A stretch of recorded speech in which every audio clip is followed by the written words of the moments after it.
Габриэль Гарсия Маркес, колумбиялык жазуучу, Нобель сыйлыгынын лауреаты.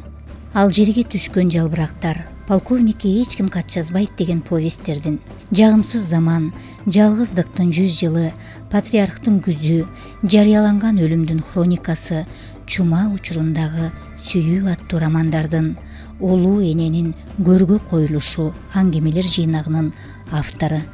Магиялык реализмдин ири өкүлү. Анын бул азыркы окула турган Куа иттин көздөрү чыгармасы да магиялык реализмдин бир үлгүсү. Бул чыгармада көргөн түштөрүндө гана жолугушуп, реалдуу жашоодо бири-бирин издеп убара чеккен эки ашыктын окуясы чагылдырылат.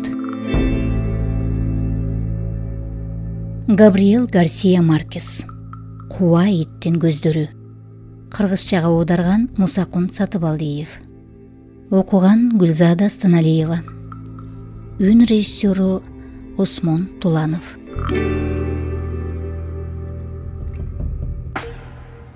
Кыз мени болгон бүткөн ынтаасы менен карап турду. А мен мындан мурда аны кай жерден жолуктурганымды эстей албадым. Анын жашылданган, кандайдыр бир коркунуч уялаган көз карашы кересин чырактын үлбүлдөгөн күңүрт жарыгына чагылыша түштү. Мен ошондо эстедим бул бөлмөнү. Могул чыракты ар качандан бир качан түшүмдө көрөм. Анан ушул жерден көздөрү алаңдаган кызды ар түнү кезиктирем.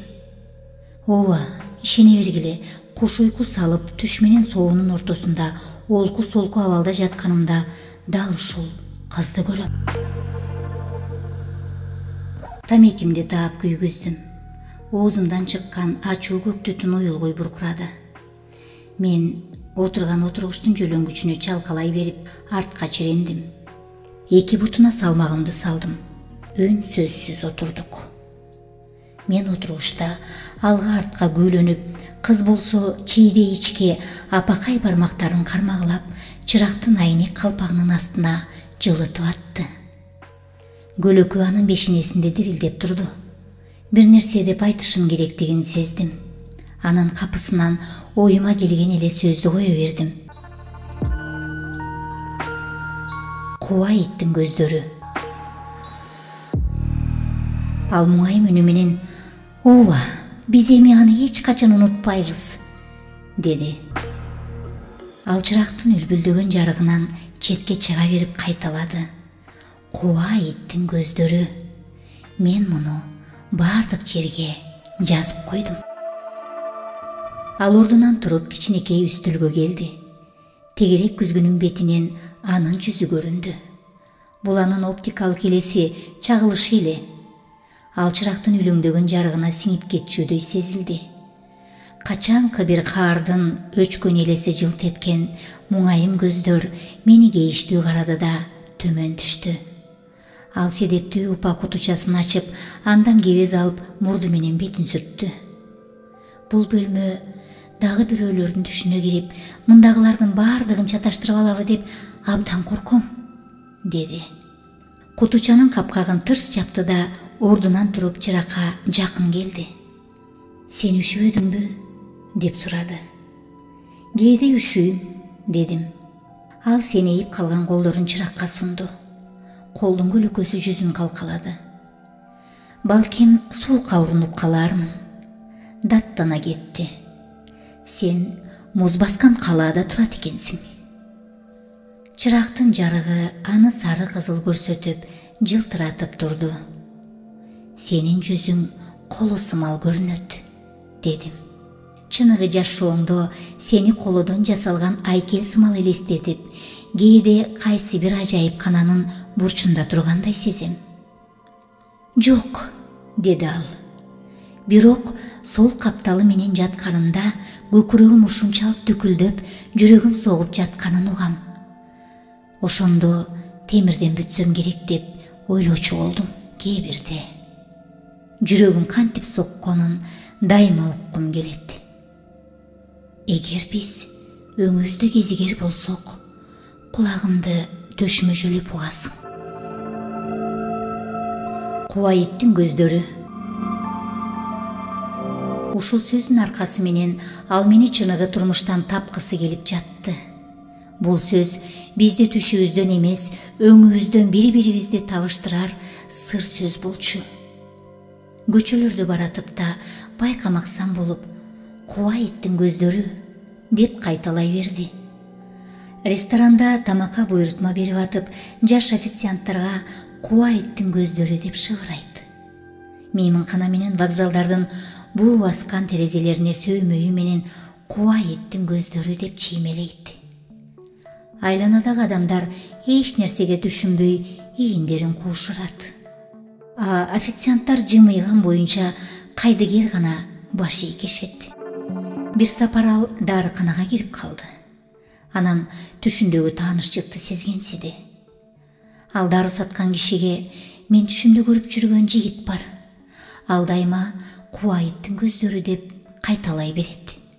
Мүмкүн сиз аны билеттирсиз. Тигил киши жактырбаган тейде күлдү да тактайчанын тигил тарабына өтүп кетти. Кыз дарыкананын жаңы кафел төшөлгөн полун карап, аны таанышчыт жанын жайылдырбай кыйнады. Ага чыдай албаган кыз тизелеп отура калып, апакай тактага эрин боегучу менен "Куба иттин көздөрү, көгүш иттин көздөрү" деп жазды. Дарыкана ээси чуркап келип, "Мырзайым, бул эмне кылганыңыз? Полду булгадыңыз. Чүпүрөк алып тезинен жууп чыгыңыз." Кечке ал тизелеп жүрүп тамгаларды жышыды. Көз жашына аралаш "Куба иттин көздөрү, Куба иттин көздөрү" деп кайталай берди. Эшик алдында бекерпоздор чогулуп жиндини көргөндөй шаракташты. Ал унчукпай калды. Мен отургучту кыйчылдатып күүлөнүп олтурдум. Дамамат, эртең менен бизди табыштырар сүйлөмдү эстөөгө тырышам. Түшүмдө аны жакшы эле жаттап алгандай болом. Бирок кашайып ойгонгондо бир да сөзүн эстей албайм, дедим. Кызык экен. Аларды өзүң ойлоп таппадың беле? Ооба. Сенин бозоргон көздөрүңдү көргөнүмдө ошол сүйлөм көңүлүмө тык эткен. Бирок күндүз сенин жүзүңдү да эстей албайм. Ал аргасы кургандай бармактарын кубарта кысты. Жок дегенде, мен жашаган шаардын атын билсек эмне? Кыздын эриндерине ачуу нерсе тийгенсип бүрүшүп кубарып чыкты. Сени кармалагым келип турат, дедим. Ал жалт карады. Каректеринен жылт эткен учкундарды көрдүм. Сен эч убакта минтип айткан жок элең го, деп жооп берди ал. Эми айтып жатпаймынбы? Ал төмөн карап, тамеки сурады. Эмне үчүн өзүм жашаган шаардын атын такыр эстей албайм? Деп кайра сурады. А мен өзүбүздүн асыл сөздү, дедим. Ал муңайым жылмайды. Ушул бөлмө сага көрүнгөндөй эле түшүмдө мага да көрүнөт. Мен ордумдан туруп чырак жакка бастым. Кыз коркконунан артка жалт берди. Ортобузду бөлгөн көрүнбөс тосмодон өтүп кетет деди окшойт. Мен сунган тамекини алып чырактын отуна эңкейди. Канткен менен да дүйнөнүн кайсы бир шаарынын баардык дубалдарына Куба иттин көздөрү деп жазылган, дедим. Эгер эртең менен бул сөздү эстеген болсом, анда сени дүйнөнү түгөл кыдырып издегени чыгам. Тамекинин чогунан улам анын жүзү кызгылтым көрүндү. Ал тамекини терең соруп, анан ичке манжалары менен айландыра кармап, Кудайга шүгүр, мен жылынып калдым окшойм. Калем менен жазылган сөздөрдү кайталагандай шаша сүйлөдү. Мен жылына. Мен жазылган сөздөрдү окуп бүтүп, көрүнбөгөн баракта түтүктөй бүктөп жаткансыды. Баштадым. Кагаз күйүп, бүрүшүп, бир чымчым гүлгө айланып полго түштү. Анда жакшы, дедим. Сен үшүгөн сайын мен корко берем. Бул кыз экөөбүз бир канча жылдан бери ушинтип жолугуп жүрөбүз. Түштөрдүн баш чаташкан лабиринтинен бири-бирибизди эми тапкан учурда кээде тигил жактан кимдир бирөө кашыкты шарак эттере түшүрүп жиберет. Ошондо биз ойгонуп кетебиз. Болгону кандайдыр бир кашык таңкы шоокумда экөөбүздүн азганакай жолугушуубузду бузуп жибергени армандуу чындык. Аргаганча бара-бара буга да көндүк. Ал чырактын ары жагынан мени карайт. Кудума деп жолуккандагыдай. Анда да түшүмдө көргөм. Бир кызыктай бөлмөдө жүрөм. Чырак менен көзгү бар экен. Анан бет алдымдан көздөрү бозоргон кызды көрдүм. Мен "Сиз кимсиз?" деп сурадым. Ал "Эсимде жок" деп жооп берди. Бирок биз мурда кезиксек керек эле. Балким, сиз дал ушул бөлмөдө түшүмдө көрүнүшүңүз мүмкүн эле. Туура, дедим мен. Сизди түшүмдө көргөм. Кызык экен, деди ал жылмайып. Демек, биз түшүбүздө жолугуп жүрүппүз да. Ал тамекини кере соруп, жылтыраган чоңуна үңүлө карап турду. Ушу саамда мага кайрадан бул кыз муздак жана катуу эмес, ажылуу, ийилчээк жезден бүткөндөй сезилди. Сени кармалагым келип жатат, деп кайталадым. Анда бардыгын бүлүндүрүп таштайсың, деп коркуп кетти. Колуң тийсе, биз ойгонуп кетебиз. Мындан кийин жолугуша албайбыз. Анда эмесе, дедим, башыбызды жаздыкка коюп уктап кетишибиз керек. Ошентип кайрадан көрүшөбүз. Мен ага кол сундум, бирок ал былк этпеди. Сен бардыгын бүлүндүрөсүң, шыбырады ал. Эгер чийинден чыгып, чырактан бери өтсөң, биз ойгонуп кетип, дүйнөнүн эки башка тарабында калабыз. Ошентсе деле, мен оюмдан кайткым келбеди. Бирок ал башын төмөн салды. Бул жолугушуу биздин акыркы мүмкүнчүлүгүбүз. Эртең менен баары бир сен эч нерсе эстей албайсың. Мен отуруп калдым. Ал колун чыракка кактап, аянычты унчукту. Экөөбүз жолуккандан кийин такыр уктай албайм. Түн жарымында ойгонуп, кирпигим ирмелбейт. Жаздыгым таштай катып калат.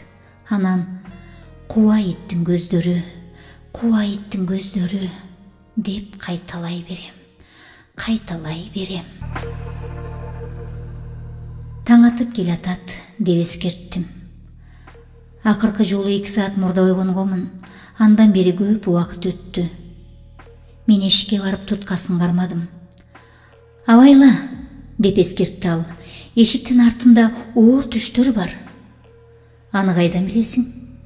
"Жакында эле ал жакка чыгып, кайра араңдан зорго кайткам. Ойгонсом жүрөгүмдү кысып жатып алыптырмын." Бирок эшикти түрттүм. Оңой ачылды. Сырттан берекелүү жер жемиштин айдалган жердин жытын алып келген желаргы саам айсылады. Мен кызга кылчайып, "Бул жерде коридор жок экен. Талаа жытын сезип атам", дедим. "Эшиктин ары жагында", деди ал. "Түшүндө талааны көргөн аял уктап жатат." Ал дайыма айылда жашоону самачу, бирок шаардан эч качан чыга албады. Эшиктин ары жагы жарык болуп келатты. Бардык жерде адамдар ойгоно башташты. Мүмкүн мени эртең мененки тамакка күтүп жатышкандыр, дедим. Талаадан соккон желаргы басаңдап барып, анан токтоп калды. Анын ордуна уктап жаткан адамдын бир калыпта дем алганы болду. Дал ушул учурда ал төшөгүндө бир капталынан экинчи капталына оодарылды. Желаргы токтоду. Аны менен кошо жыт да жоголду. "Эртең биз бири-бирибизди сөзсүз тааныйбыз", дедим. Мен дубалдарга "Куба иттин көздөрү" деп жазган аялды издейм. Ал муңайым жылмайып койду да чырактын муздап бараткан калпагына колун койду. "Сен күндүз эч нерсени эстей албайсың." Ал кайгылуу эле. Анын бүкчүйгөн карааны таңкы шоулага акырындап сиңип баратты. "Сен керемет кишисиң", dedi al.